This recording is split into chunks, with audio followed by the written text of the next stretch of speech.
screen yung online Bible, Esteranica Online Bible, James chapter 2, verse 26.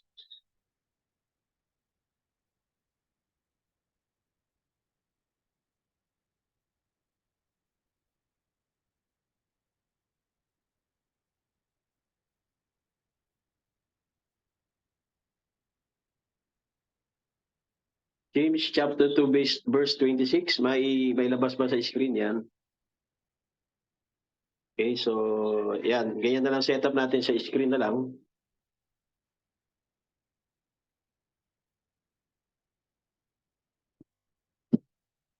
Gusto kong, at ito na rin yung kukunin kong title dito mismo sa verse na ito na ating babasahin. Kung maalala nyo, yung huling 2 linggo nakalipas ay ito yung ginamit nating scripture sa message na works is faith express. Tama? Maalala nyo yan? Last Sunday ay ito yung pinaka-scripture ng message ni Buddy Banham na works is faith express. Okay? Lakihan mo nga. Pwede bang lakihan yan? At siguro pagpasensyaan nyo muna dahil wala akong computer dito, no? Wala akong. At balik ako sa mano-mano na pag-aaral, magbabasa at magsusulat, no? So kaya marami ako ditong notes. Amen, puro notes to. Kaya puro notes. At tinaga akong magsulat dahil wala akong computer mo sa ngayon. Amen, pero hindi naman hadlang yan. Kung wala computer ay hindi tayo makapag-aral, no? So meron namang papel at ballpen. Amen? So, basahin natin dyan.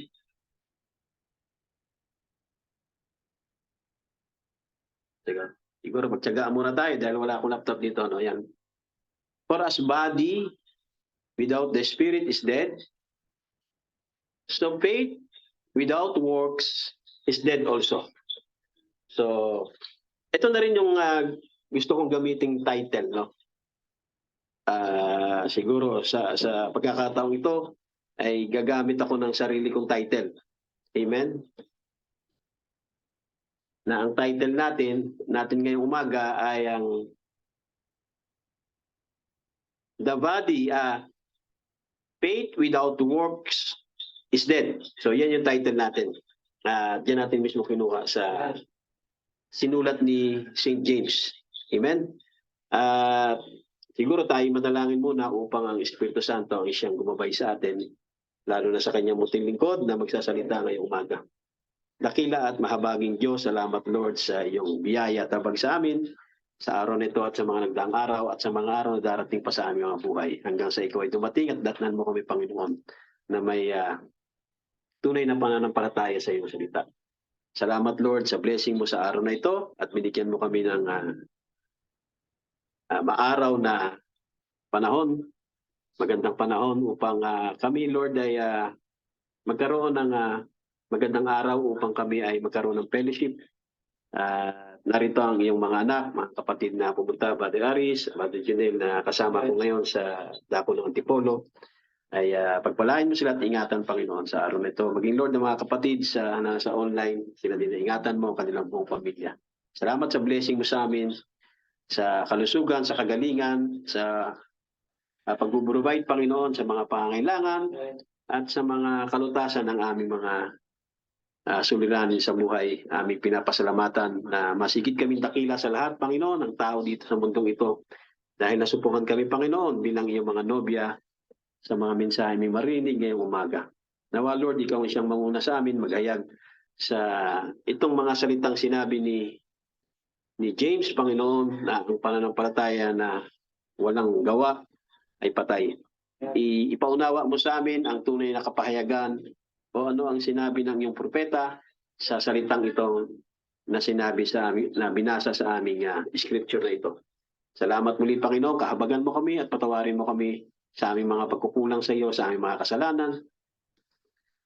Nawa, Lord, ay maging worthy kami sa umagang ito na tumanggap ng iyong salita. Itong samot dalangin namin sa iyo, in the name of our Lord Jesus Christ we pray. Amen. Amen. God bless you all. So, ang ating pamagat sa umagang ito ay faith without works is dead? Question mark. No? So, nilagyan ko siyang question mark dahil ito ay naging question para sa akin. Amen? Siguro ilang beses ko na itong tinalakay, no? Itong faith is work express. At itong scripture na to siguro mga 3 o pangatlo na ng Sunday o pang-apat na yun, yung nakaraang Sunday. Pero hindi ko masyadong nabigyan ng malalim na pansin itong sinabi ni James. Kaya hindi ko talaga exactly maunawaan kung ano ba yung ibig sabihin ng sumulat na ito na si St. James na ang pananampalataya na walang mga gawa ay patay. Tama? Pansinin natin yung first passage muna dito sa verse 26 na to. Okay, yung first passage ay yung for us body, ano mo nga yan? For us the body without the spirit is dead. So yun ang first passage. Tama? So kunin muna natin to ng in a literal standpoint. Okay? Ang literal standpoint, mga kapatid, yung body ay na walang espiritu ay patay, of course, yan yung body ng tao. Diba? Human flesh or yung mga animals. Tama? Na may mga buhay. Diyan mo i-apply ang body na yan without the spirit is dead. Tama? Kaya kapag ang hayop, ang animals, lalo ang tao ay namatay, of course, nilisan yung espiritu. Kaya yung katawan na yan ay idideklara na dead. Amen? Patay. Ano mang dahilan, namatay sa sakit o sa aksidente, kapag wala na yung espiritu niya, lumisan na, mga kapatid, kahit anong gawin. Espiritu at kaluluwa, kahit anong gawin na i-revive ng doktor, mga kapatid, ay kapag yan ay humiwalay na yung espiritu at kaluluwa sa katawan ng isang tao, ay patay na yan. Hindi nagagalaw yan. Ang kaibahan naman ng animals, wala silang kaluluwa, pero meron silang espiritu. At pagka namatay din ang animals, hihiwalay ang espiritu sa katawan, so yung animals na yan ay patay. At kagaya nung nangyari doon sa tuta na ni Brother Joel, nung isang araw ay namatay na. No? At hindi na talaga gumagalaw, hindi na humihinga, kaya diniklara na ni Brother Joel yung kanyang maliit na aso na yan, na kanyang minahal din, ay patay na. Sabi niya, Pastor, patay na yung aso o yung tuta. Amen. So, ganoon din sa tao, no? Ang kaibahan lang ng tao sa hayop, wala silang kaluluwa. Yun lang ang kaibahan. Pero pareho silang merong katawan na galing sa alabok ng lupa, at meron silang espiritu. Amen. So, in literal standpoint, madali nating maunawaan yan. Okay? Kahit tinatawag na common sense. Okay? Logical thinking. Nauunawaan kagad natin yan. Okay? For the body without the spirit is dead. Okay? Kapag himiwalay na ang espiritu sa katawan, patay yan. Okay? Kasi hindi nagagalaw eh. Ang kumokontrol kasi sa body, the spirit controls the body. Amen? Kaya gumagalaw ang katawan dahil merong kumokontrol dyan, yung spirit. So kapag ang katawan ay wala na yung espiritu, patay na. Tama? So naiintindihan natin yan. 100%. How about itong second passage? So faith without works is dead. Ano ang pagkakaintindi natin yan? Sa mahabang panahon natin na pagiging Kristiyano, Noon pa man, nababasa na natin yan eh. Tama? Sino dito na ngayon niya lang nabasa yan? Palagi nating nababasa, palagi nating nakikita at naririnig yan, pero meron na bang nag-explain sa atin kung ano bang ibig sabihin ng second passage? Yung first passage, logically, or by common sense, madaling intindihin. Madaling ipaliwanag, madaling i-absorb. Okay? Hindi mahirap siya. Pero itong second passage, para sa akin, mahirap siyang intindihin. Kapag hindi ito natin nakita kung ano yung ibig sabihin ng writer. Tama? Pag hindi natin nakita kung ano yung interpretation ng faith without works is dead also. Okay. So makita natin doon sa first passage kung gagamitan natin ang tinatawag na mathematics. Ipasok natin sa mathematics. Okay, body minus spirit equals ano nalabas? Yung body, alisan mo ng espiritu, ano yung body na yan? Ano equivalent? Dead. Tama? As simple as that. Yung faith naman, sabi faith without work is dead. Yung faith, alisan mo ng works, ano daw? Dead. So, ano ang tawag ngayon dyan? Kung ang body, alisan mo ng espiritu, dead body. Ang faith naman, alisan mo ng works, anong tawag dyan? Dead faith. So, sa literal standpoint, meron talagang dead body. At hindi na mahirap yung intindihin. Kahit bata. Tama? Yung bata na meron na silang muwang, nauunawaan nila kapag ang may namatay. Amen? Pero itong dead faith, paano natin ito i-figure out sa spiritual standpoint? Ano ang ibig sabihin na yung faith na walang works is dead? O dead faith, in short. Tama? Hindi mo pwedeng i-literal standpoint yan. So yan ay spiritual standpoint. So ano ba? Meron ba talagang dead faith? May pananampalataya ba talaga na patay? Kasi ang unawa ko noon patay na pananampalataya. May ganyan akong tanggap ko yun na may patay na may pananampalataya ang isang tao pero patay. Meron ba talagang ganon? Na ang isang tao may pananampalataya siya pero patay dahil walang mga gawa. So dahil walang mga gawa, sinasabi natin ang tao na yan may pananampalataya pero patay ang pananampalataya niya. So meron ba talagang patay na pananampalataya? Sino tataas ang kamay? Sino mag-a-agree sa ganyang understanding? May patay ba talaga na pananampalataya? Are you agree in a spiritual standpoint na merong pananampalataya na patay? Okay? Now, bago natin sagutin yan, ay puntahan muna natin kung ano ba ang faith. Para masagot din natin kung meron ba talagang patay na pananampalataya o may pananampalataya na patay. Okay? Hindi natin sasagutin muna itong sinabi ni James na dead faith. Bakit dead faith? Kasi ang pananampalataya na walang gawa ay patay. So dead faith. Kaya ang tanong ko, meron ba talagang dead faith? Meron bang pananampalataya pero patay? Ano bang ibig sabihin dito ni James? Spiritually, meron talagang pananampalataya na patay kasi hindi naman pwedeng literal standpoint Ang literal standpoint, yung first passage.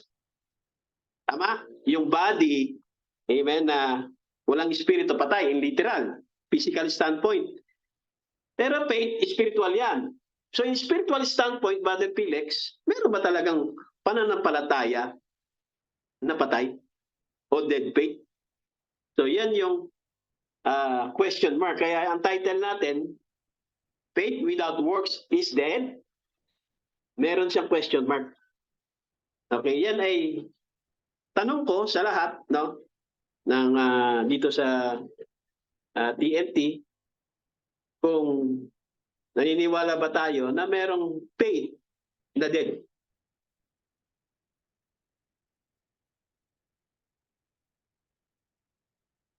Now, punta muna tayo mga kapatid sa ano ba ang faith? Okay? Ang faith ay sabi sa Hebrews 11, in a spiritual sense, ang faith ay is the substance. Tama? Hebrews chapter 11, Saranika. Hebrews 11 verse 1. Hebrews 11 verse 1. Faith is the substance. Faith is the evidence. Yan ang sabi ng prophet. Faith, ang pananampalataya ay ebidensya, ang pananampalataya ay tawag na substance. Pag substance, mga kapatid, ano siya? Substance. Tama? Now, yan. Now, faith is the substance of things hoped for. The evidence of things. Yan. Ebidensya ng mga bagay na hindi nakikita. Pero substance siya. Hindi mo na siya nakikita, pero substance. Kaya nga, siya ay ebidensya na hindi nakikita. So, ang faith ay ano? Substance things, hope for, the evidence things not seen. Kung hindi siya substance at walang evidence, patay. Tama, walang substance, walang evidence. O, patay ang kaso. Wala ka namang substance, evidence, ba din? Patay ang kaso. Tama? Hindi ganun ang faith, sabi dito sa ni Pablo. Tama? Ang faith daw ay substance, things hope for, the evidence of things not seen. Kaya sabi ng prophet, ang faith ay substance. Ang faith ay evidence. Tama? Meron siyang ebidensya, meron siyang substance. Kaya hindi siya pwedeng sabihin na ang faith is dead. Kasi ang faith is the substance. Kaya hindi mo pwedeng sabihin na merong tinatawag na dead faith. Sa araw na ito, I disagree ako na merong pananampalatayang patay. Okay? Dahil ang faith is the substance of things hoped for, the evidence of things not seen.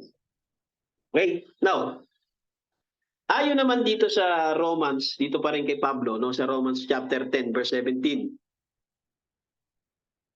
Paano tayo magkakaroon ng faith? Paano ang tao ay magkaroon siya ng faith o ng pananampalataya? Yan. So, ang pananampalataya ay darating sa pamamagitan ng pakikinig. Tama? Kaya nga that's why merong preacher. Amen? Kung walang preacher, merong tape. Makikinig ka rin nun eh. Tama? At sa panahon natin, meron ng YouTube channel na i-record na video tsaka voice. Now, ang faith ay cometh by hearing. Amen? Hearing by the word of God. So, yan yung faith. Okay, tandaan natin yung mga scripture na yan, babalikan natin yung sinabi ni James na dead faith.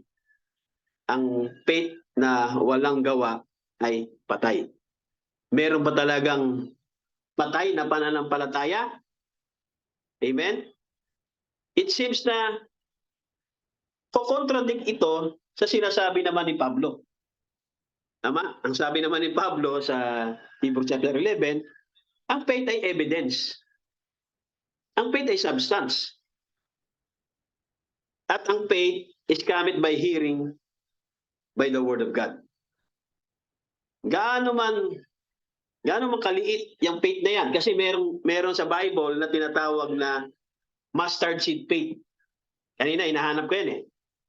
At kanina, doon sa message ni Brother Felix sa kanyang exhortation, amen, ay meron siyang gustong talakayin at naubusan ng oras ay yung seedless. Seed. Pagka nilagyan mo ng less, seedless. Anong ibig sabihin ng seedless? Walang seed. Walang buto. Tama? Hindi mo pwedeng sabihin may seed, pero wala. Tama? Pero meron tayong unawa, may faith, pero walang gawa. Kaya yung faith niya ay patay. May faith siya, pero walang gawa, kaya ang faith niya ay patay. Iba, meron naman kanina, sabi nga ni Brother Felix, seedless. Tama? Walang buto. Kaya seedless, walang buto. Hindi pwedeng may buto siya, pero walang buto. May buto nga eh. Tama? Kaya tingnan natin kung paano natin makikita yung tinatawag na seedless. Okay? Now, meron sa Bible, doon sa Matthew 17:20, napakilabas yung Matthew 17:20, yung mustard seed faith. Yung mustard seed na yan, ay yan yung pinaka smallest seed in the plant kingdom. Matthew 17 verse 20. Okay? Ilabas mo sa screen. Matthew 17 verse 20. Pag sinukat mo yung mustard seed na yan, yung binhi ng mustasa, o yung buto ng mustasa, yan ay 2 millimeters in diameter. Pag diameter yung bilog, di ba? Pag sinabing diameter, yung bilog yan eh. Okay? Sukatin mo yung diameter ng buto na yan, ng mustard seed, 2 millimeter lang yan.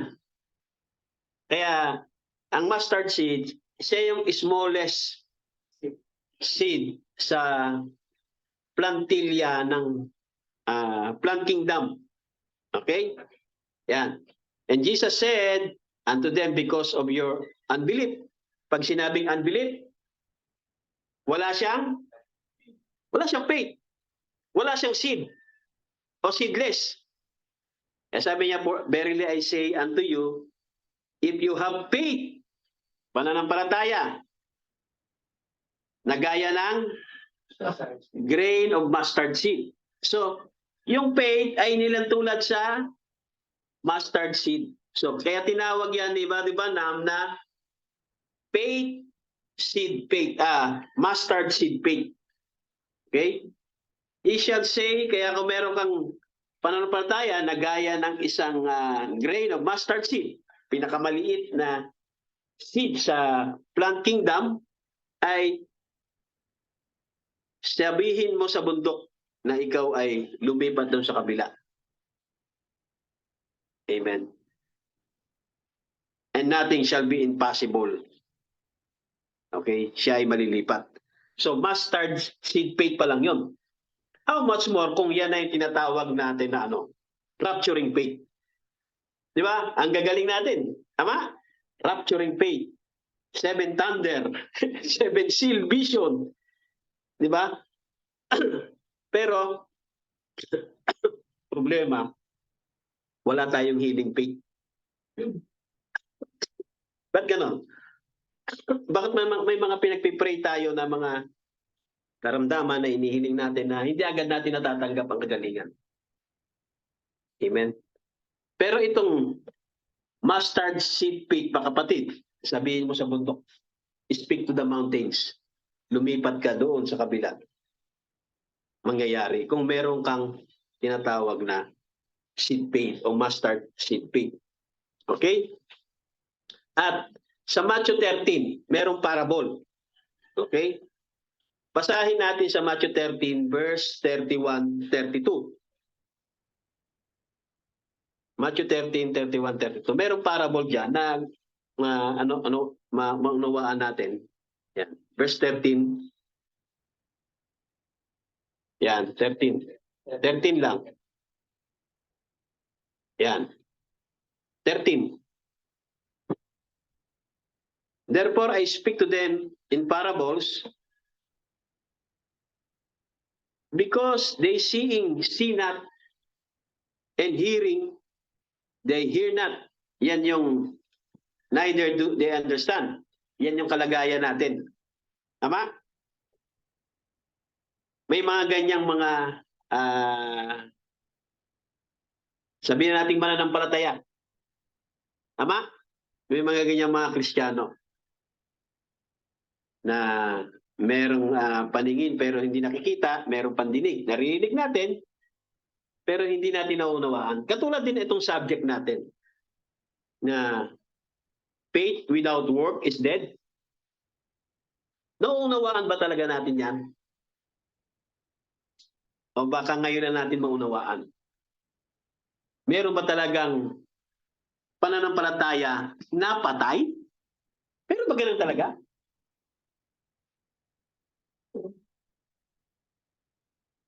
Meron ba talagang patay na pananampalataya? Because ang pananampalataya, mga kapatid, kung ang Holy Spirit meron siyang works eh. Tama? Kaya nga tinawag na the works of the Holy Spirit, yung Book of Acts. It is the acts of the Holy Spirit through apostle. Hindi yan acts ng apostle, kundi acts yan ng Holy Spirit sa mga apostle. Kaya ang Holy Spirit, meron siyang gawa, meron siyang acts. Kaya tinawag yan na Book of Acts. Ang faith ba, wala ba siyang gawa o meron? Sino dito na iniwala ang faith, walang gawa?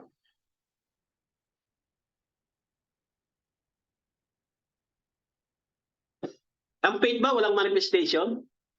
Tingnan natin mga kapatid. Itinipo siya sa binhi. Okay? Mustard seed. Hindi seedless. Pag seedless, wala na talaga yon. Wala ka na talagang hihintayin na Brother Felix na isang araw uusbong yan at may lalabas na dahon, na maliit na dahon. Di ba? Magsasanga siya, magkakaroon na another na dahon. Di ba? Wala ka nang hihintayin pag seedless yan. Pero kahit napakaliit na binhi yung mustard seed, darating ang time, mag-uusbong yan. Tama? Pero sa seedless, wala. Wala nga. Wala. Seedless nga, wala nga binhi eh. Tama? Kahit, let's say, yung, ano ba yung mga seedless ngayon na mga, ano? Grapes. Seedless grapes. Sige, yung grapes na, kahit isang bugkos na grapes na yan, ibaon mo sa lupa yan. Di ba? Kahit 100,000 years, walang uusbong dyan. Okay? Kasi seedless nga, wala nang binhi yan eh. Kaya nga nagtataka tayo, paano nangyari na walang binhi? So, hindi siya original. Ang mga ganyang klase ng mga bunga o prutas na walang binhi, hindi siya original dun sa Genesis. Tama? Lahat ng mga ano merong binhi. Okay? Kaya ngayon, makita natin na gusto nating maunawaan, meron tayong mga mata pero hindi natin nakikita. Meron tayong pandinig pero hindi natin talaga nauunawaan. Kaya nawa sa araw na ito, ipaunawa sa atin ng Diyos itong sinabi ni, ano bang ibig sabihin ni James na ang pananampalataya na walang gawa ay patay. Narinig naman natin, nababasa natin yung scripture at madalas natin narinig yan. Now, talo natin sa 14.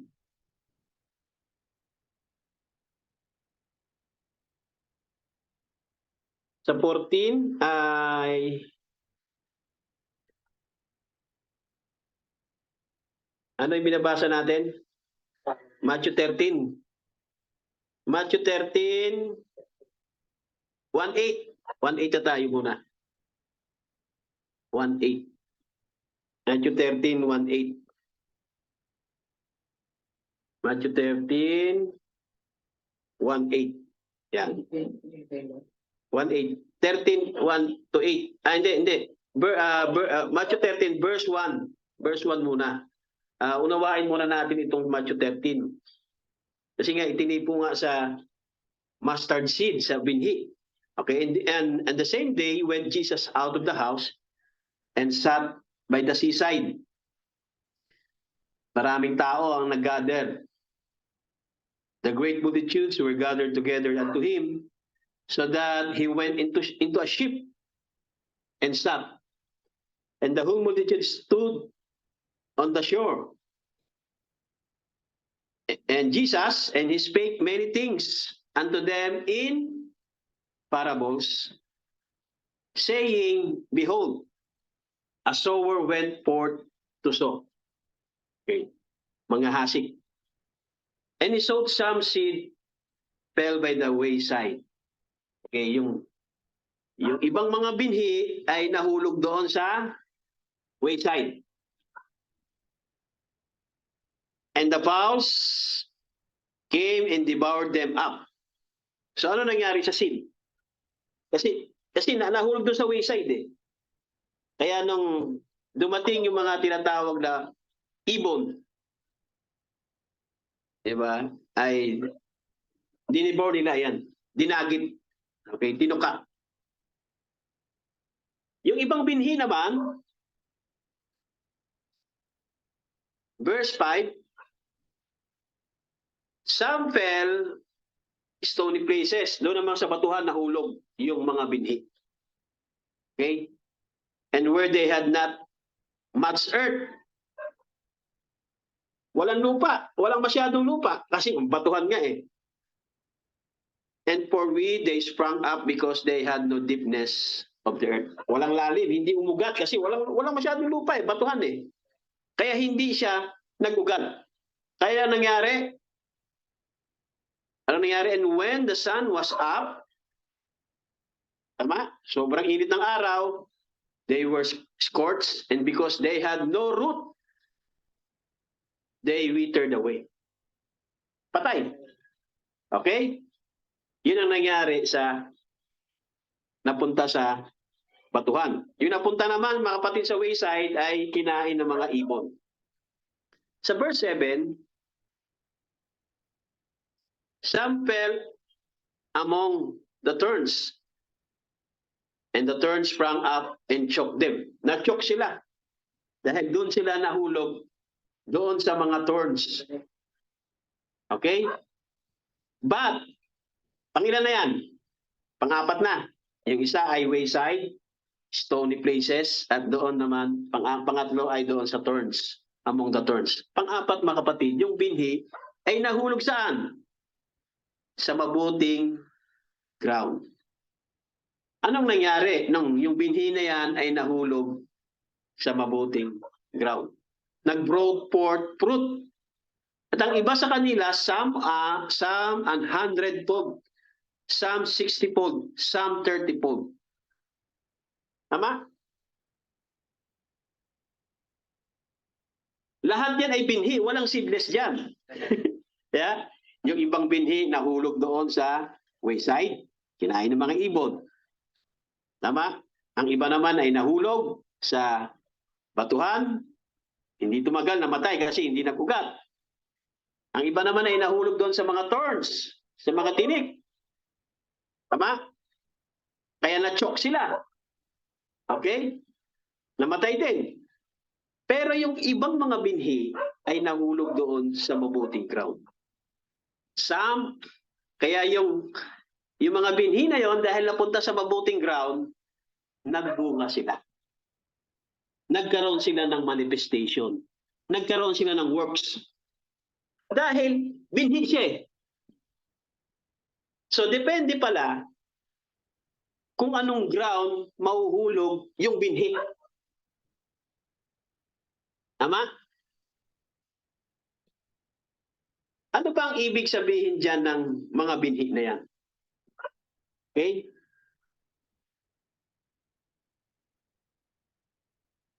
Sa Matthew 13:1-8. Now, kunin natin yung paliwanag na yan ng Matthew 13 sa Luke chapter 8. Luke chapter 8. Nandiyan yung paliwanag. Kung gusto nating maunawaan yung mga good ground, stony places, at yung binhi. Ano ba yung binhi in the first place?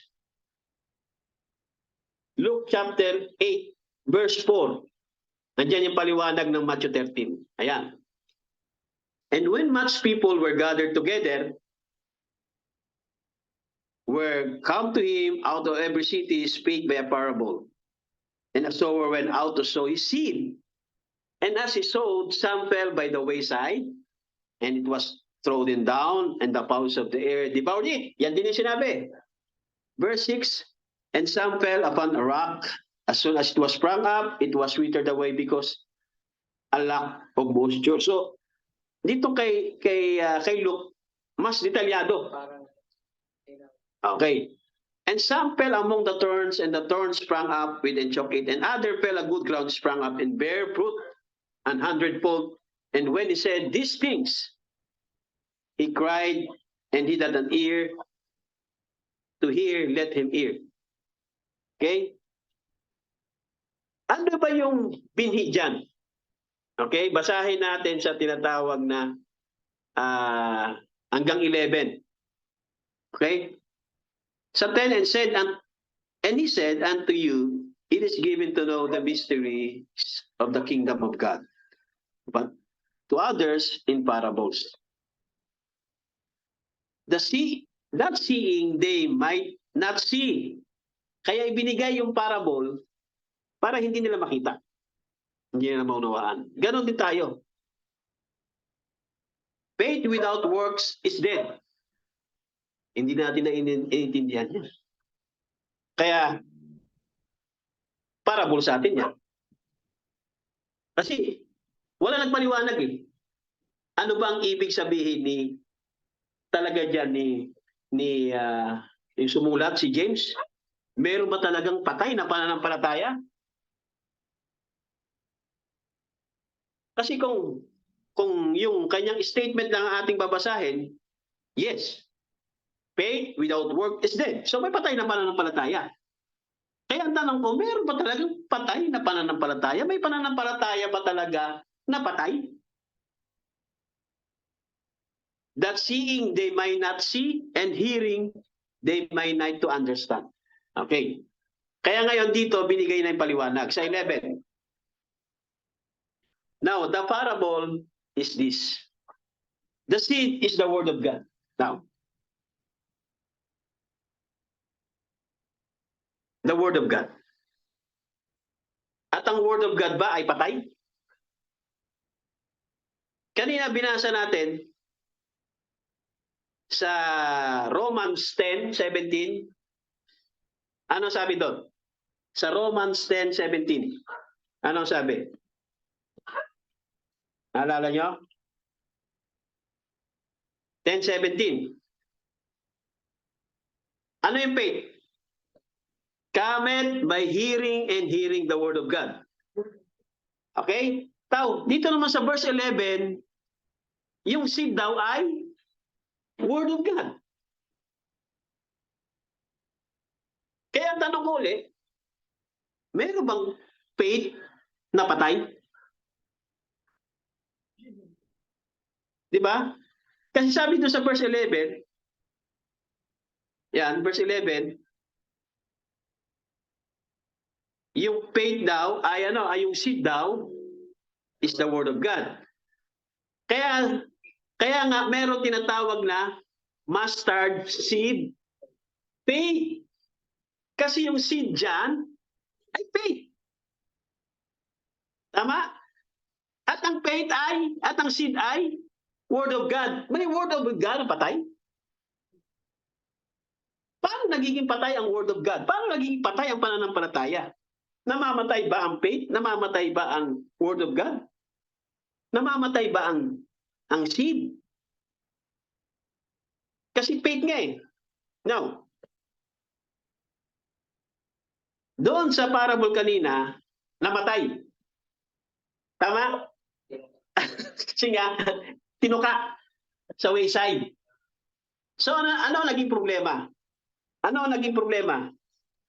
Yung mismo bang seed o yung sitwasyon?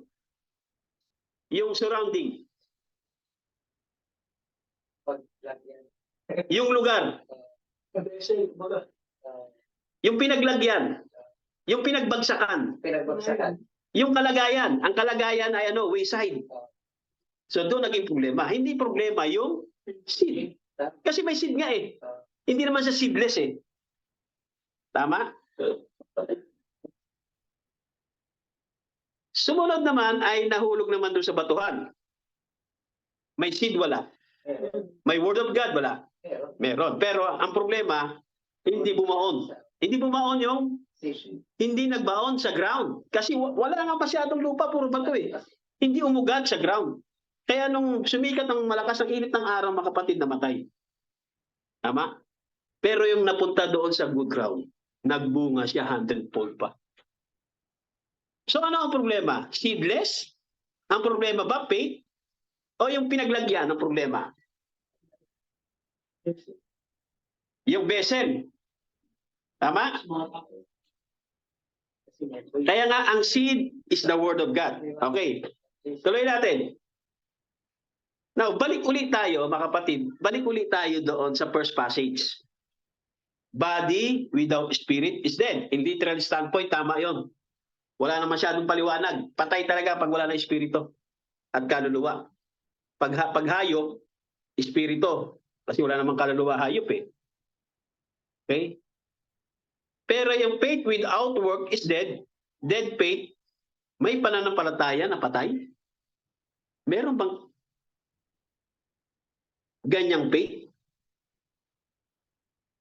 Bakit namatay yung seed?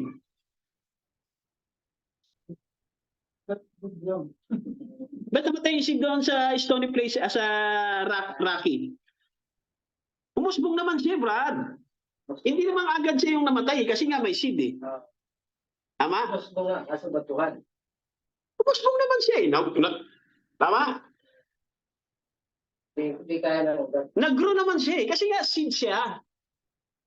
Doon naman sa thorns, nag-grow din siya kaso na-choke. So walang problema sa seed. Walang problema sa faith.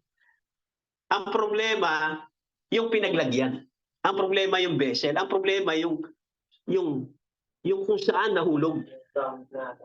Kung saang place. Kung anong vessel.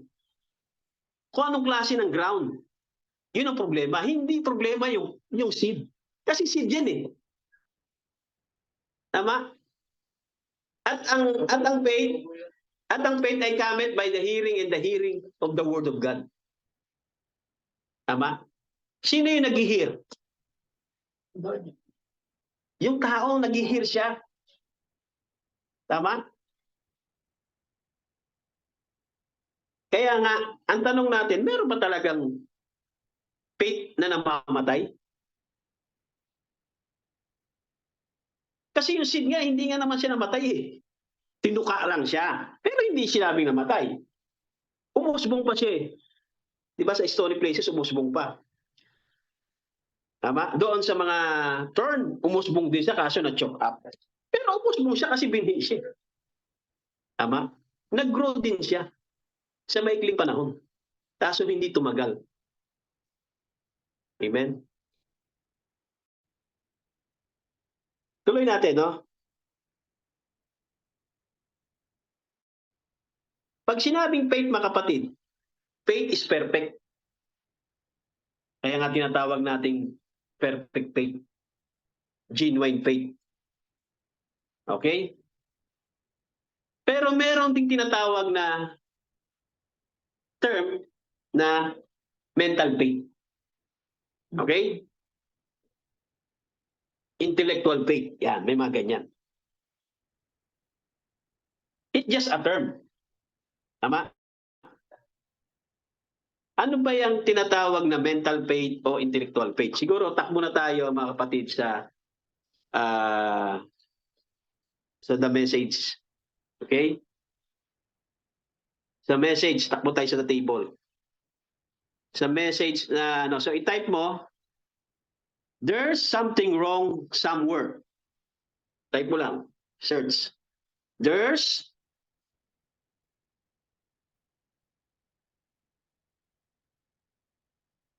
search. There's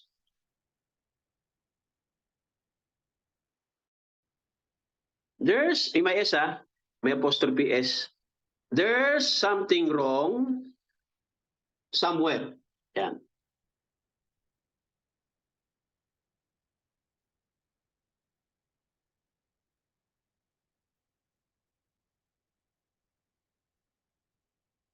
There's something wrong somewhere. Oh, search. Sa search, yan. Something wrong somewhere. Something wrong somewhere.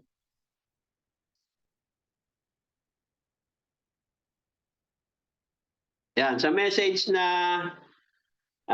earnestly contending for the faith, 1953. 1953. 1953. 1953 nga. Ay, wala.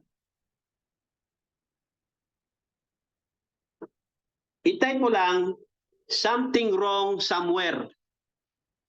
Something wrong. Alisin mo na yung earnestly. Something wrong somewhere. Yan. O, 1953 yan.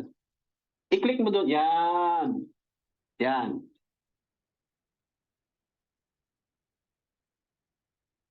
Hindi makita. There's some... Ako na lang sige, wag na hanapin dyan. Yung title, tapos doon yung title. There's something wrong somewhere.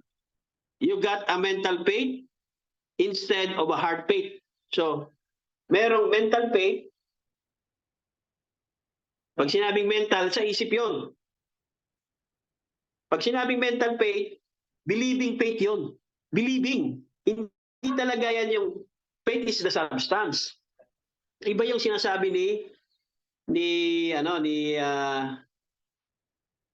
iba yung sinasabi ni Pablo na faith is the substance. Faith of God yun eh.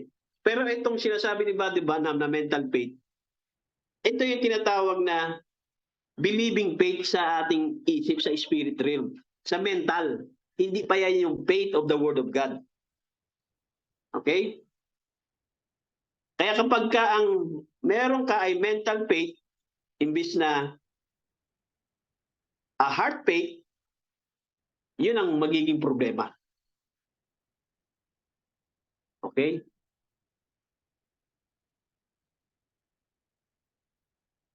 But you cannot be healed by mental faith. Yun ang problema. Diba? I-type mo, but you cannot be healed by mental faith. But you cannot be healed by mental faith. Yan. Yan. Yeah. But you cannot heal by mental faith. Sa isip lang yun naniniwala ka lang na Lord, pagalingin mo ako. Sa isip mo lang yun. Hindi ka gagaling pag mental faith. Di ba? Dahil hindi naman talaga yan yung faith na sinasabi ni Pablo. Amen? Hindi yan yung perfect faith. Okay? Tinawag din niya na intellectual faith. Okay? Sabi niya dito sa message na works is faith express. Type mo, you can have an intellectual faith. You can have an intellectual faith. Yan. Yan. Sa message na work is faith express.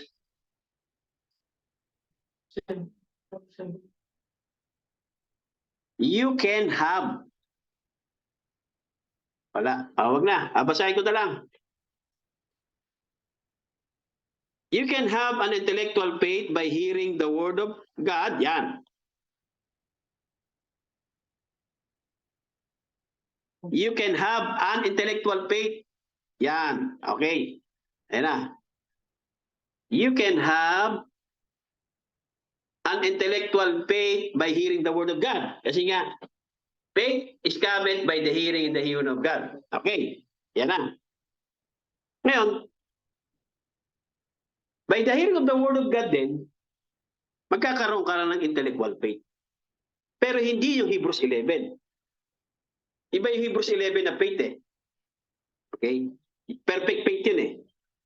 You can have an intellectual faith by hearing. Kaya nga, diba? Kasi nga, umaating ka naman eh. Nakikinig ka naman. Kapag umatin ka, makakarinig ka, naniniwala ka naman. Hindi naman tayo kumakontra eh. Tama?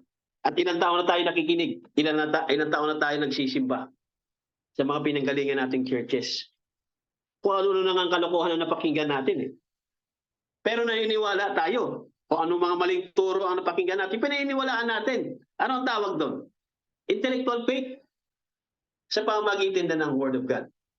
Kaya you can have an intellectual faith by hearing the Word of God. And perceiving it in your mind, hindi sa heart. And accept it upon those bases, which is intellectual faith. But the faith that Jesus was speaking of, iba yan. Yan yung St. John 5:24. He that heareth my word and believeth on him that sent me have everlasting. That doesn't come from intellectual faith. Hindi galing sa ating intellectual mind.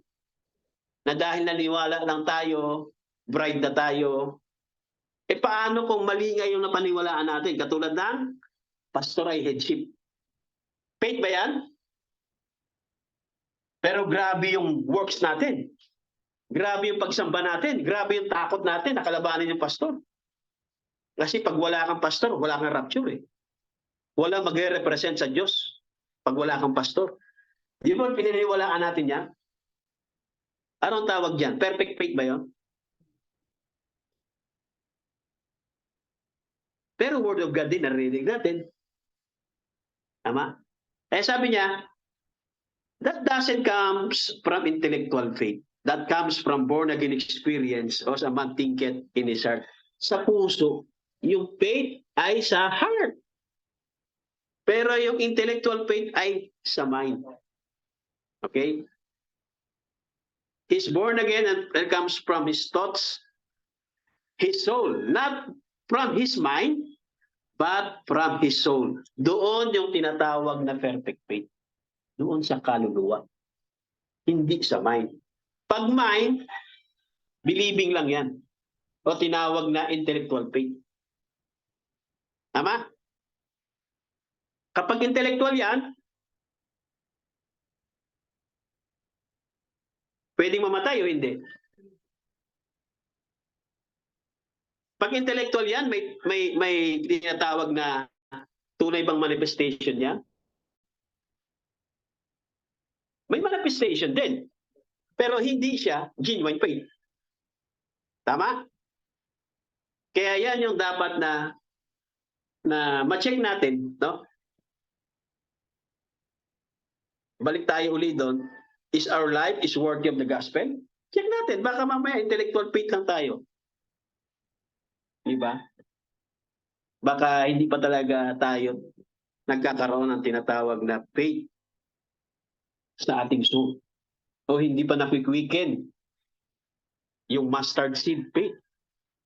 May faith naman, kaso kung hindi pa nakwikwiken, ang problema, ang tagal na natin, ilang taon na ba tayo sa end time? Ilang taon na ba tayong Kristiyano? Hindi pa ba rin ba nakakwiken? Ako, 25 na ata. Di ba? Pwede ba natin sabihin na hindi pa rin nakikwiken yung seed? Tingnan natin, isipin natin, may faith pa talaga ako? Baka intellectual faith lang ako? Kaya nga, is our life is worthy of the gospel? Huwag na tayong tumingin sa ibang simbahan, sa ibang grupo. Tingnan natin lagi yung sarili muna natin. Kaya wala tayong pakialam sa ibang grupo eh. Ano man yung gawin nila, ano man yung kasayahan nila, pagpalain sila ng Panginoon. Di ba? Kapag meron silang sakuna, sopros, mag-aalala tayo, kaya ang pray natin pagpalain sila. Pero tingnan natin yung sarili natin. Okay? Yan. Your intellectual faith might believe it fine, but unless the faith of God is down in your heart, kailangan yung faith of God ay nasa heart mo. Wala sa ating intellectual mind. Ang intellectual mind, maniniwala din sa Word of God. Maniniwala din siya. Tama? Kaya kahit nga mali, paniniwalaan eh. Tama? Kahit mali, paniniwalaan mo kasi intellectual faith nga eh. Sa mind yun eh. Yung gusto mong paniwalaan, paniniwalaan mo. Yung ayong paniwalaan, hindi mo paniniwalaan. Kaya kahit na tama yung pinapangaral, kinokontra mo. Kasi sa intellectual faith ka lang meron. Ang tawag dyan, believing. Sa mind, hindi yan yung faith of God is down in your heart. Then faith has a channel to move into. Kaya ang faith of God ay meron siyang channel. Tama? To move into. If it doesn't, kung hindi, then you got mental faith. Tama? Kaya sinasabi ni James na ang pananampalataya ay patay kapag walang gawa. Anong klaseng faith yun? Intellectual faith, mental faith. May faith ka pero intellectual. Pero kung meron kang faith down in your heart, faith of God down in your heart, hindi pwedeng tawaging patay yan dahil may gawa yan. Tama? Kaya walang dead faith. Kung ang pag-uusapan natin, yung perfect faith. Pero kung ang pag-uusapan natin ay itong binasa natin na intellectual faith, yan yung tinutukoy na patay na pananampalataya. Kasi intellectual lang eh. Now you see, now you don't. Tama? Pero kapag yan faith of God is down in your heart, may expression lagi yan, may gawa. Kaya walang perfect faith na patay. Walang gene white na yan patay. Kaya maaari yung sinabi ni John na faith, dead faith, yung mga intellectual faith yan. Tama? May panahon na nagpupuri ka sa Diyos, nagpapasalamat ka. May panahon na wala. Patay. Diba? May panahon na grabe ang manifestation mo, may panahon na wala. Patay. So, i-check natin yung sarili natin na baka mamaya, intellectual faith lang tayo. Kaya, pag tayo nag-iisa, tama, sa gabi, sa madaling araw, kausapin natin ang Diyos, kausapin natin yung sarili natin. Diba? Check natin sarili natin kasi mahirap yung puna tayo ng puna. Punahin natin yung ibang church. Punahin natin na mali ang turo nila. Mamaya, intellectual faith lang pala tayo. Tama? Kailangan masigurado natin, mga kapatid, yung naririnig natin na Word of God, yung seed, maisigurado natin na nasa good ground. Pag yung seed na yan, bumagsak sa good ground, mag-aano yan? Magbubunga yan ng 100-fold. Walang makakapigil dyan eh. Yan merong binhi, nandun sa ilalim ng lupa, tapos yung lupa na semento. Ano nangyari sa semento? Bumuka. Umusbong yung dahon. Meron palang binhi sa ilalim. Sa time di ba, doon sa woods, panahon yung tagyelo, at makapal ang yelo doon sa lupa. Siguro mga isang bloke, 2 hollow blocks ang kapal. Tapos ang ginawa ni Buddy Banham, nagsiga siya doon para meron siyang apoy. Hindi siya malamigan, hindi siya ma-freeze. Nagtaka siya, mga kapatid, kinabukasan, merong umusbong na maliit na dahon. Saan galing yan? Grabe ang kapal ng yelo. Tapos, naglagay pa ako ng apoy dyan. Diyan ako nagsiga ng apoy. Kinabukasan, merong umusbong doon mismo. So, wala makakapigil kasi binhi yan eh. Yan yung genuine faith. Hindi siya intellectual faith. Tama? Kaya yung patay na pananampalataya, intellectual yun. Dahil walang genuine faith na patay. Merong katawan, patay, kapag walang espiritu. Tama? Pero yung perfect faith, yung genuine faith, yung Hebrews 11, hindi namamatay yun. Tama? Kaya ang tanong ngayon, sabi dito sa quote, if you say I got faith, basa sa quote, Type mo, if you say, I got faith. Kung sasabihin mong may pananampalataya ako. Tama? Yan ang sinasabi natin eh. Tama? Yan. If you say, I got faith. Yan. Sa message na faith without works. Ayan, yan. If you say, I got faith. Yan. Yang sinasabing faith na yan, ano yan ha? Yan yung perfect faith. Faith of God. And you haven't got no works. Ano daw? At wala kang mga gawa, baka wala ka rin pananampalataya. Kasi kung meron kang pananampalataya, hindi pwedeng walang gawa. Pag may pananampalataya ang isang tao, meron siyang gawa. Ngayon, kung wala kang gawa, baka wala kang pananampalataya. Baka seedless. Di ba? Baka seedless. Intellectual faith. Mental faith. Kung sasabihin mong may pananampalataya ako at wala kang mga gawa, baka wala ka ring pananampalataya. If you say, I got faith and you haven't got no works, you might as well not have that faith. See? You've got to believe. Amen? Yan kanina yung seedless. Amen? Faithless. Another quote. Tatapos na tayo. How many have faith? Taas ang kamay. Yan. How many have faith? How many have faith? Yan. Ayan, ha? Sabi, ayan. Taas ang kamay niya, ha? Taas ang kamay niya. Titingnan ko sa screen. How many have faith? Raise your hands as a witness to God. Yan. Para maging witness natin sa Diyos. Sino dito ang may pananampalataya?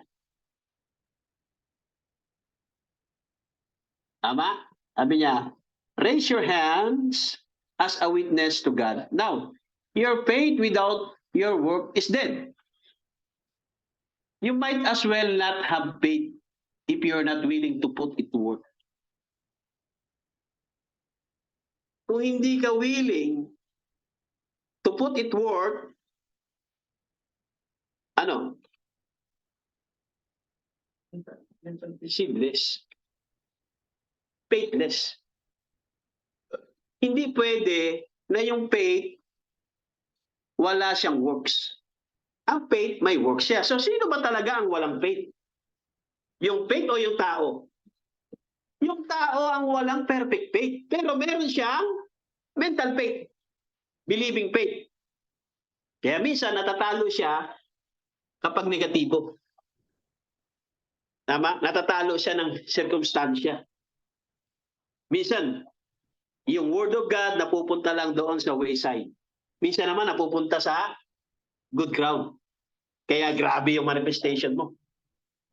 Pero minsan naman napupunta doon sa stony places yung word of God na natatanggap ko. Hindi dapat ganun. Dapat laging sa good ground lang nahuhulog yung mga binhi. Hindi dapat yan mahulog sa stony places, sa turns, sa tinatawag na sideways. Dapat laging sa good ground. Kasi doon lagi yan magkakaroon ng works. Doon magbubunga. At yung mga kalagayan na yan, walang iba yung tao. Kaya nga, hindi ang faith ang walang works. Hindi ang faith ang patay. Ang tao ang walang faith. Ang tao ang patay, kaya wala siyang faith. Ang tinutukoy dyan, yung tao. Maaaring meron siyang intellectual faith o mental faith, pero wala siyang faith. Bakit? Kasi patay. Walang works, walang manifestation. Pero hindi mismo yung faith ang patay. Kasi walang perfect faith na patay. Faith is the substance. Faith is the evidence. May works yan. Kagaya ng Holy Ghost yan, may works yan. Kaya kapag nilid ka ng Holy Spirit, kagaya ng mga apostol sa Book of Acts, anong ginawa nila? Kaya sabi ni Buddy Van, it is not the acts of the apostle, it is the act of the Holy Spirit through apostle. Ganon din ang faith. Kapag meron kang genuine faith, may works yan. Magpo-fruitful yan, 100-fold. Kaya walang genuine faith na patay. Ang tinutukoy pala dyan, ni James mga kapatid, yung tao. Ang tao na walang pananampalataya, ang tao na walang gawa ay patay. At sinabi yan mga kapatid sa Ephesians 2:1-10. Minsan isang panahon tayo ay patay sa harapan ng Diyos. Diyos, di ba? Patay tayo. Kasi wala tayong faith eh. Amen? Kaya hindi, kaya walang, kaya ang ating title na faith without work is dead. Walang genuine faith na patay. Walang genuine faith na walang works. Ang tao ang tinutukoy dyan. Kaya sabi niya, sa quote kanina, if you say I got faith and you haven't got no works, you might as well not have no faith. Kaya wala kang works dahil wala kang faith. Sabi kanina Brother Felix, seedless. Tama? Kaya walang works ang tao. Dahil wala siyang faith. Hindi pwede ang faith, wala siyang works. So ang tao pala ang tinutukoy dyan. Hindi mismo yung perfect faith na ang tao may perfect faith yan pero patay. Walang ganon. Eh ano meron siya? Believing faith. Minsan naniniwala, minsan nag-revival, minsan walang revival. Tama? Pag may pagsubok, hindi kayang panugumpayan. Kasi wala pang perfect faith. Kaya bantayan natin yung sarili natin. Amen? Isipin natin kung ano lang ba meron tayo. Meron ba tayong perfect faith o meron ba tayong intellectual faith? Kapag may mga pagsubok tayo na napapagumpayan mga kapatid, kahit anong pagsubok, diba? Hindi natin kayang kalimutan ng Panginoon. Amen? Pera lang yan eh. Di ba? Wala kang pera, malungkot. Pag maraming pera, masaya. Tama? Yan ang tao. Tama ba? Ang pera, nagbibigay siya ng kasiyahan sa tao. Tama? Hindi tayo hipokrito. Kapag ang tao maraming pera, nagbibigay ng kasiyahan yan. Pero hindi yan magbibigay ng tunay na kagalakan. Ang tunay na kagalakan sa Diyos. Kahit wala kang pera, pero patuloy tayo naglilingkod sa Panginoon, may kagalakan ka kahit wala kang pera, kahit kapos ka pa. Pero masaya ka na naglilingkod sa Diyos. Yun ang tunay na kagalakan. At hindi ko pinapangaral yan. Pinapangaral ko lang, napapangaral ko yan dahil nasubukan ko yan. Amen? At sino dito nakasubok dito? Linggo, naglalakad, papunta sa simbahan. Ilang kilometro ba yon? Simula doon sa C5 Phase 2 hanggang doon sa Napindan. Mahaba-haba din yon. Then, lalakarin ko yan, hindi pa C5 yon. Bukid pa yon. Kaya para mapabilis lang ako, lalakarin ko yung bukid. Shortcut yung pagdating doon, lusot ko na, Panapindan na yon, shortcut ako. Pero, puro naman putik yung sapatos ko. Puro alikabok. Doon ako dumadaan, doon sa bukid, para shortcut na at hindi pa ako makita ng mga kapatira na madadaanan ako. Kasi pag nakita nila ako naglalakad lang, magiging kawawa ako sa paningin nila, ayaw ko ng ganun. Kaya ilang beses kong sinubukan yun, na wala akong pamasahe, wala kaming pera. Yeah. Nilakad ko yung bukid na yon, doon sa likod ng Napindan. Diba? Walang nakakaalam. Pag uwi, ganun din. Hindi ako dadaan doon sa main road kasi makikita nila ako maglalakad eh. Diba? Maahawa sa akin yun. Baka bigyan pa ako ng pera. Tapos, pag tatawagin ako ng pastor para bigyan ng tinatawag yung tithes of tithes, tinatakasan ko pa yun. Ayaw kong kunin pa. Uuwi din ako. Doon ako dadaan ulit sa bukid.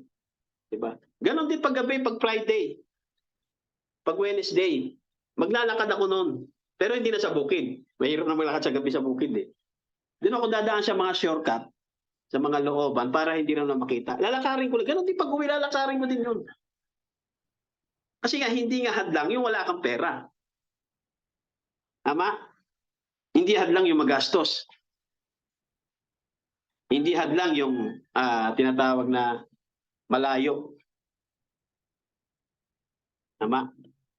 Pastor Jojo, lalakarin ko dito hanggang Antipolo. Mahirap na yun. Di ba? Hindi ko sinabi na lakarin yun. Tama? Pero hindi nga hadlang yung wala kang pera. Kaya hindi ko lang ito pinapangaral. Ito ay patotoo sa buhay ko na hindi naging hadlang na wala akong hanap buhay noon. Wala akong pera, wala kami pagkain, naalis ako, walang pagkain sa bahay. Hindi naging hadlang, sisimba pa rin ako. Kahit ako lang mag-isa, lalakarin ko lang. So hindi hadlang yun. Kaya, masabi ko, hindi yun intellectual faith. Dahil patotoo ko yun hanggat nabubuhay ako. Nilakad ko yun. At hindi ako nagmamakaawa doon, brad. Naglakad lang ako eh. Wala akong pamasahe, walang pagkain sa bahay, walang pera. Hindi ako ganon. Tahimik lang ako. Amen. At pagkatapos ng nagpe-pray pa lang, closing prayer, tumatakbo na ako palabas. Kasi ayoko yung aabutan ako ng types of types. Kasi hahanapin ako na si Buddy Jojo, aabutan ako nun. Ayokong tumanggap. Para sa akin, hindi ako worthy tumanggap nun. Kaya kahit wala akong pera, maalis kagad ako para makauwi kagad. Kahit gabi, kahit linggo. Amen? Kasi nga, ang tunay na kagalakan, mga kapatid, sa puso, ay naglilingkod ka sa Panginoon anumang circumstansya sa buhay mo. Tama? Kasi ang Diyos, kaya niyang baguhin yung kalagayan mo. Kaya niyang baguhin yung sitwasyon mo. Kaya niyang baguhin yung physical mo. May sakit ka, kaya niyang palagalingin. Ang hindi niya kayang baguhin, ano? Anong hindi niya kayang gawin? Hindi niya kayang baguhin yung premoral niyo. Hindi niya kayang baguhin yung premoral agency ko. Kundi sisirahin niya yung kanyang panukala. Siya ang nagpanukala niya, siya ang naglagay sa tao. Binigyan niya ng kalayaang pumili ang tao. Tapos gagawin niya, babaguhin niya din. Yun ang hindi kayang gawin ng Diyos. O hindi pwedeng gawin ng Diyos. I mean, hindi niya pwedeng gawin yun. Dahil hindi niya pwedeng sirain ang kanyang panukala. Hindi niya kayang sirain ang kanyang salita. Hindi niya pwedeng gawin yan. Na i-change niya yung isip mo. Kasi yung isip mo ay hindi akma sa kanyang salita. Hindi. Kaya nga sabi niya, whosoever will come. Hindi ka nga pipilitin eh. Ang nais ng Diyos ay walang mapahamak kundi maligtas. Dumating sa pagsisisi. Pero, whosoever will come and drink freely in the water of life. Yun lang ang hindi pwedeng gawin ng Diyos. Yung ating kagustuhan, kung tayo ay magpapatuloy at hindi. Kung tayo ay maglilingkod sa araw na ito at hindi. Kung uunahin natin ay yung mga mahalagang bagay sa buhay natin. Kaya nga sabi ko sa inyo, kahit magpaalam kayo, wala kayong problema sa akin. Hindi naman magagalit yung servant eh. Tama? Kahit anong dahilan nyo, kahit anong valid reasoning nyo, na hindi kasi ganito, may ganito eh. Kahit may patay pa yan. May patay kasi akong pupuntahan. Kahit patay, birthday, buhay, patay o buhay pa yung pupuntahan nyo, kahit pinakamahalagang araw pa yan sa buhay ng tao na yan, hindi yan magiging valid reason dun sa master. Tama? Sa servant, okay yan. Ipagpipray pa kayo ng servant. Pero sa master, hindi magiging valid reason yan. Amen? Kaya tingnan natin, is our life is worthy of the gospel? Tingnan natin kung ano ba talaga? Mental faith o perfect faith? Kasi kung ang tinatawag na faith diyan ni Pablo, mga kapatid, yung faith yan, Faith of God yun. Pero yung tinatawag dyan na faith without work is dead. Hindi ako naniniwalang perfect faith yun na dead. Walang perfect faith na dead. Naniniwala ako, yan yung sinasabi ni Buddy Branham na intellectual faith. Kaya sinabi niya, sinasabi mo, kung sasabihin mo may pananampalataya ka at wala kang gawa, baka wala ka rin pananampalataya. So hindi ang faith ang walang gawa, kaya patay. Kundi ang tao ang patay kasi wala siyang gawa, wala siyang pananampalataya. Ang tinutukoy pala dito ni James, tao. Wala siyang faith, kaya wala siyang gawa. Pero meron siyang intellectual faith. Naniniwala naman siya, tinatanggap niya naman eh. Kaya kahit mali, natanggap eh. Di ba? Naniniwala tayo noon. Lahat nga na narinig natin kay Pastor ay headship, naniniwalaan natin lahat eh. Kahit hindi natin narinig sa propeta, hindi natin narinig sa mensahe, pinaniwalaan natin lahat. Kasi nga, meron tayong intellectual faith. Di ba? Yun siguro, yung patay na pananampalataya, yung intellectual faith. Pero yung genuine faith, walang patay na genuine faith. Ang tao ang patay, ang tao ang walang pananampalataya, wala siyang tunay na pananampalataya. Kaya nga, balik tayo mga kapatid, bilang sa pagtatapos, faith without work is dead. Siguro depende kung anong faith yun. Kung intellectual faith, tama. Pero kung perfect faith, walang perfect faith na patay. Ang patay ay ang tao. Spiritually, patay siya kung wala siyang pananampalataya. Kaya ang tingin sa atin ng Diyos noon, sa Ephesians 2, 1-10, last. Ephesians 2, 1 hanggang 10. Basa tayo, Ephesians 2, 1-10.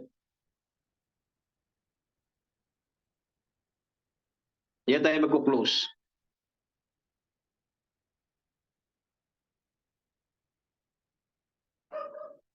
Yan. 2,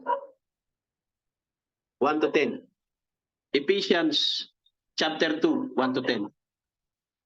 Ay, lakihan mo. Hindi ko mabasa eh. Maliit yan eh.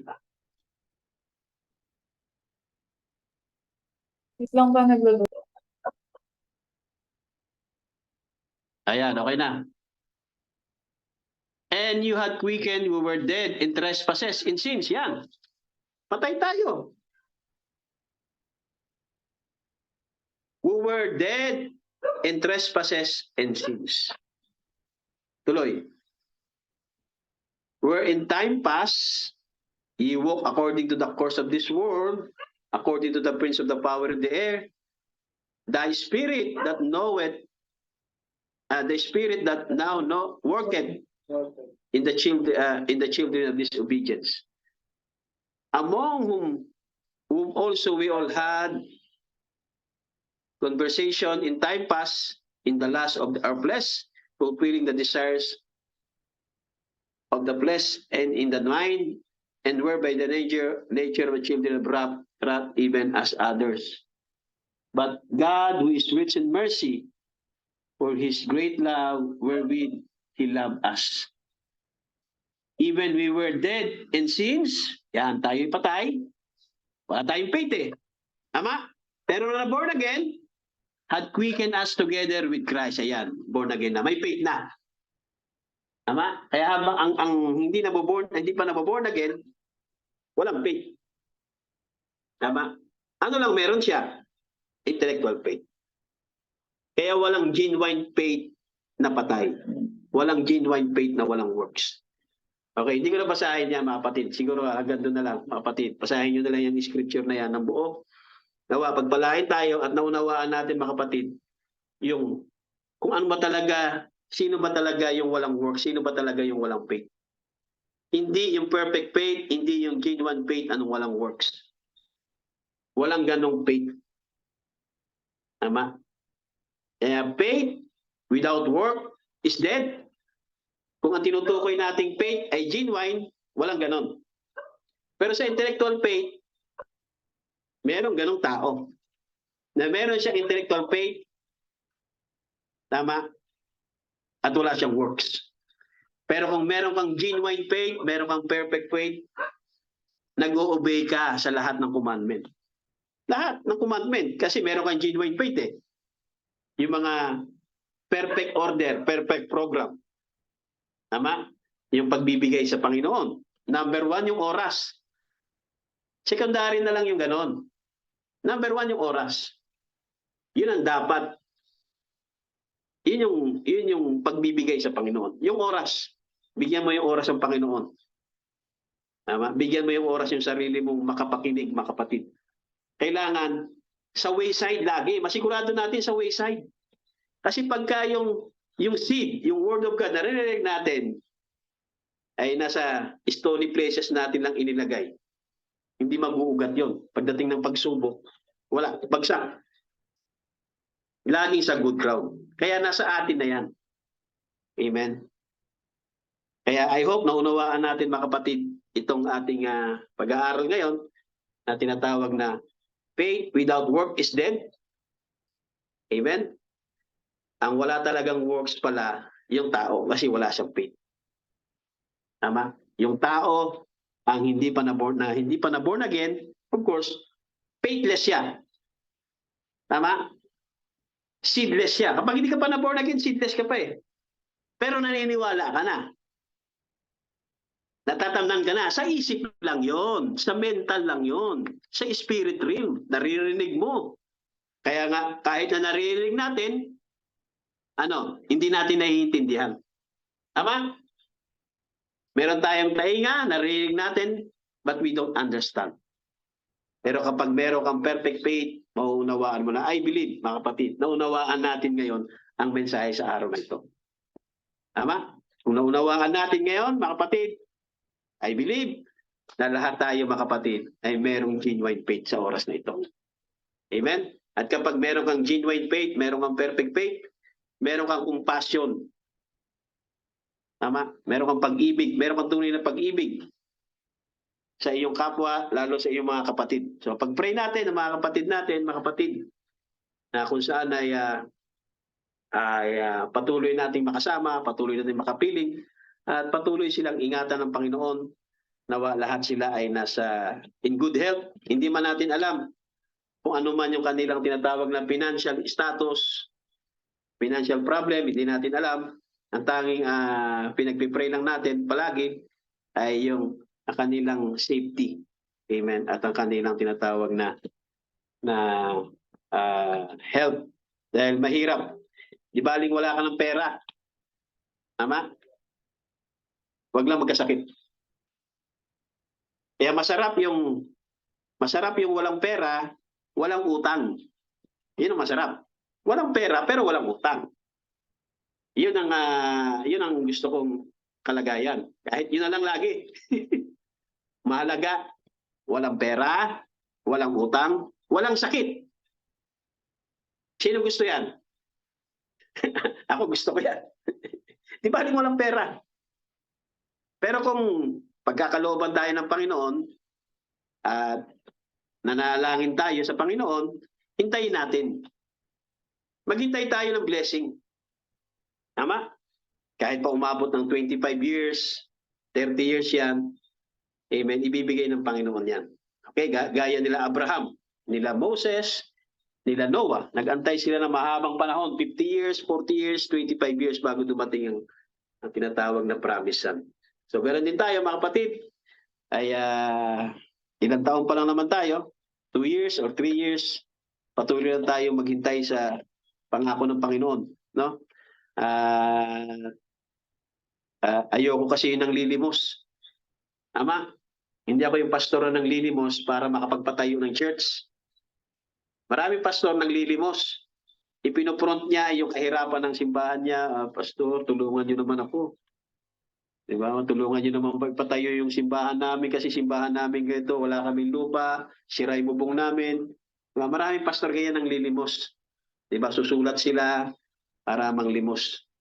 Diba? Ang pinopront niya, sasabihin niya, hirap yung aming mga miyembro ko, mga mahihirap lang. Yung walang kakayanan yung mga miyembro ko. Diba? Ipanglilimos niya, yung mga miyembro niya, ipopront niya. para makapagpatayo ng mga churches. Yan ang ginagawa ng karamihan. Di ba? Inililimos. Ako ay direct akong hihingin sa Panginoon niya. Kaya magantay lang tayo. At gaya na sinabi ko, ay ang pinakamatinding war talaga, yung real war. Ano yung real war, Brother Felix, Brother Judel? Time and patience. Yan talaga yung matinding war. Susubukin dyan yung patience mo. Pag nainit, talo. Kaya kung sino mainit dito, hindi ko sinasabing talo, no? Kung mayroong mainit at talagang hindi masaya, 'di ba? Mainit, hindi masaya. At kung meron man tayong makita diyan, no, na malapit sa inyo, mga malalapit na simbahan, end time din na magbibigay ng kagalakan ng pananampalataya nyo para magkaroon tayo ng perfect faith, o magbibigay ng kagalakan paglago na pagiging Christian. Kung may mga malalapit na simbahan na diyan, ng mga building na malalaki, na malalaking simbahan, ay malaya po tayo. May pre-moral agency kasi tayo. Hindi sasaklawan ni Brother Jojo yan. Yung mga kasi nga hindi nga sinasaklawan ng Diyos yung pre-moral natin eh. Kung ano yung sa tingin nyo na makakapagpalago ng inyong spiritual life, mas lalago ang pananampalataya, sa ibang lugar, sa ibang fellowship, malaya po tayo. Walang pwede magkulong sa atin.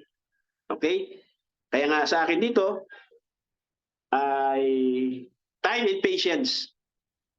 Kasi hindi ko ipanglilimos sa ibang simbahan, hindi ko ipanglilimos sa Amerikano.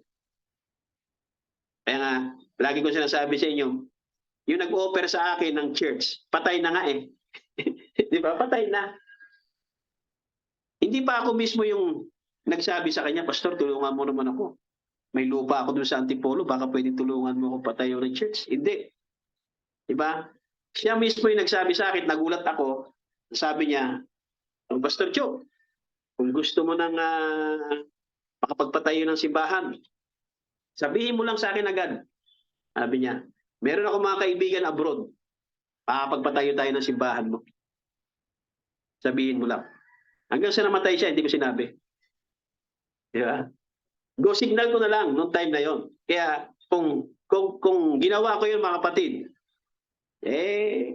meron ng building talaga. Hindi ko ginawa yun kasi hindi ko ililimos. Hihintayin ko ang Panginoon. Kaya ang pinakamatindi na war mga kapatid, time and patience.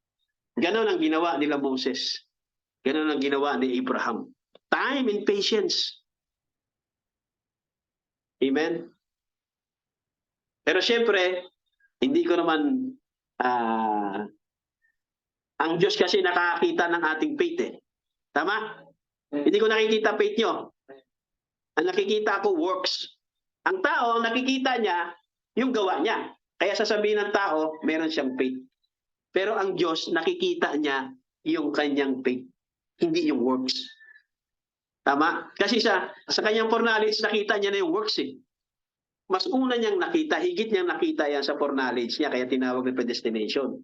Pag sinabi predestination, foreknowledge, nakita niya na yung mga gawa natin. Nakita niya yung desisyon natin. Di ba? Sa atin, hindi natin makikita yan. Hanggat hindi mo ginagawa yan. Doon pa lang tayo magbibigay ng komento kapag nagawa na yung isang bagay. Pero ang Diyos nakita niya na yan sa kanyang foreknowledge.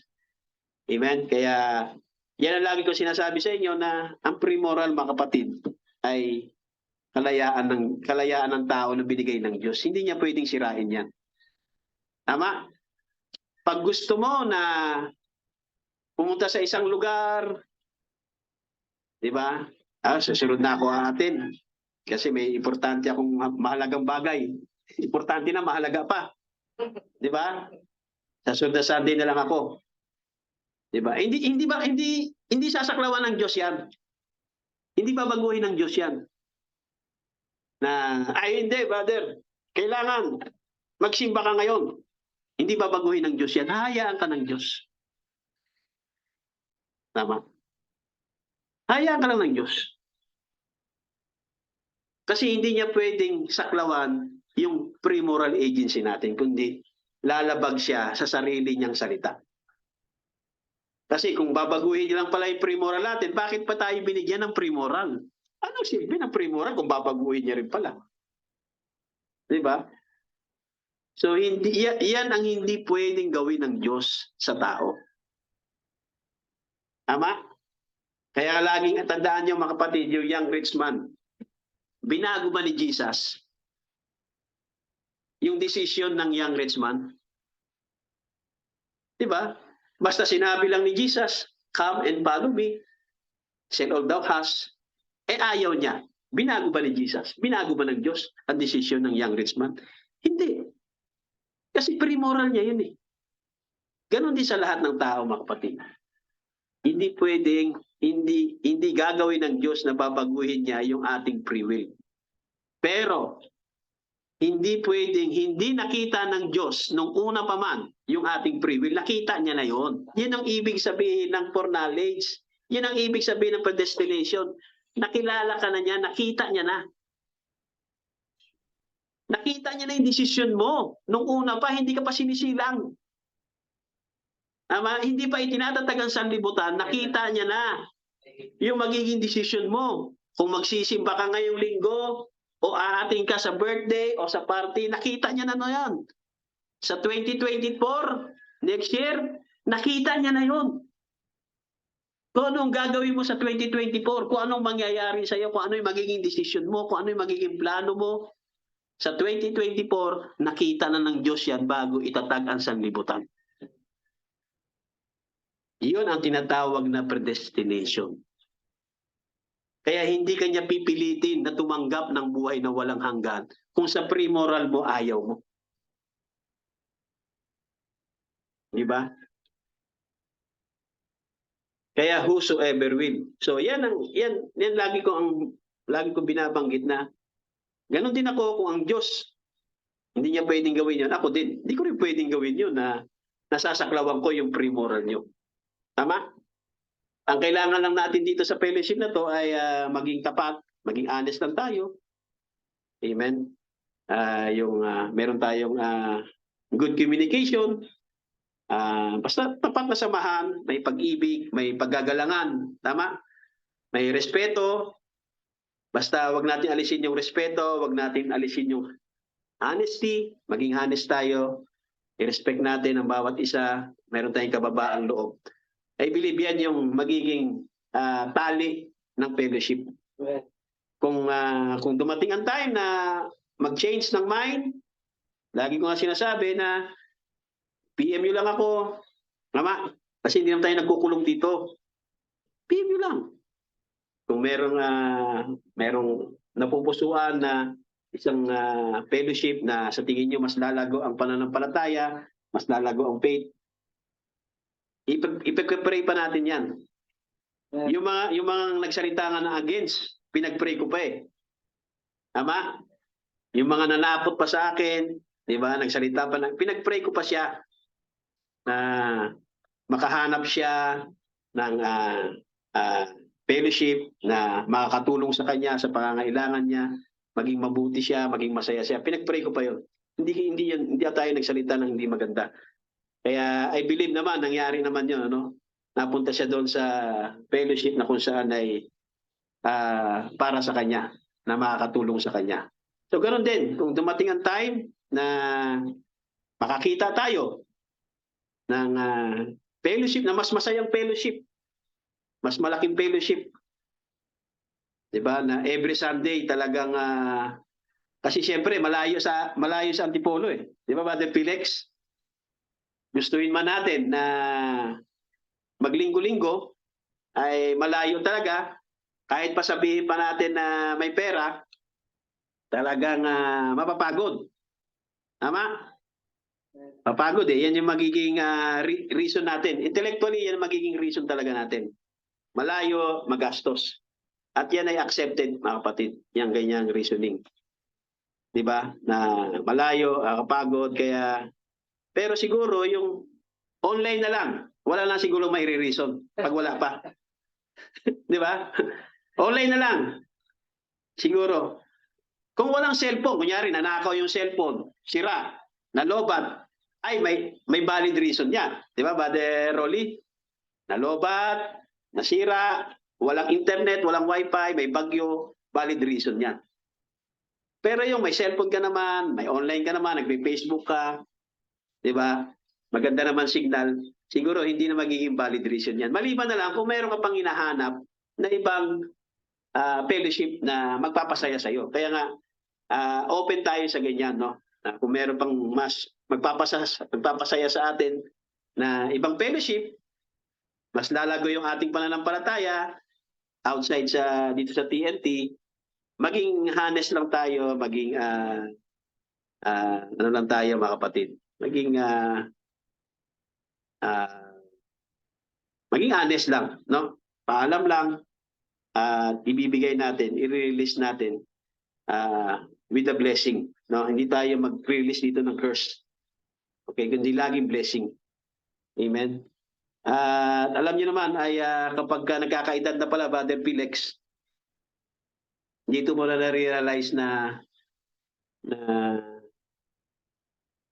hindi mahalaga yung dami. Hindi mahalaga yung marami. Ang mahalaga, alam mo ano? Inner peace. Yung payapa. Sabi nila, the more the merrier. Tama? The more the merrier, pero silence, peace. Yun ang pinakamasaya. Tama? Kapag wala kang kaaway, wala kang kabakbakan. Tama? Basta yung silence, very powerful yung silence. Kaya ako, tuwing ano na lang tuwing Sunday na lang ako nagdadaldal.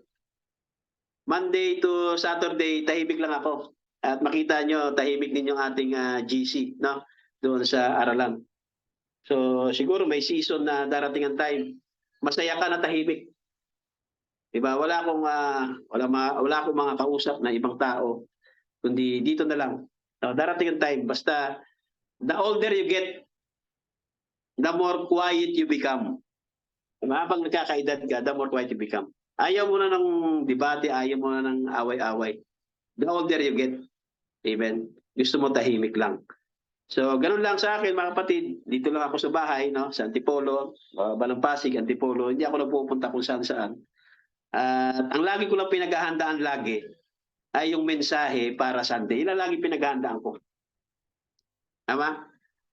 Yung aking daily routine.